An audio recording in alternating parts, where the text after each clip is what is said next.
रिसोड येथील post office समोर सुरू झालेल्या देशी दारूच्या दुकानाचे नाहरकत प्रमाणपत्र रद्द करण्यासाठी वंचित बहुजन आघाडीच्या वतीने 28 ऑगस्ट 2024 पासून आमरण उपोषण सुरू केले असून आज आमरण उपोषणाचा तिसरा दिवस होता।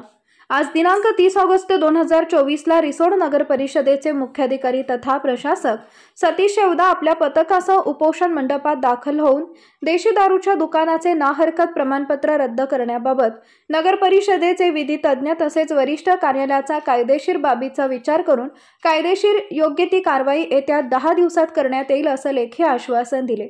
लेखी आश्वासनाने वंचित बहुजन आघाडीचे तालुका अध्यक्ष सय्यद अकील, शहर अध्यक्ष मोहम्मद आसिफ यांचे समाधान झाले असून त्यांनी आपले आमरण उपोषण स्थगित केले।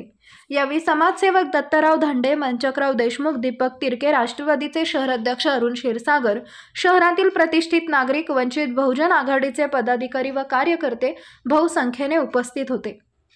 उदय वार्ता न्यूज रिपोर्टर केशव गरकळ, रिसोड, वाशिम।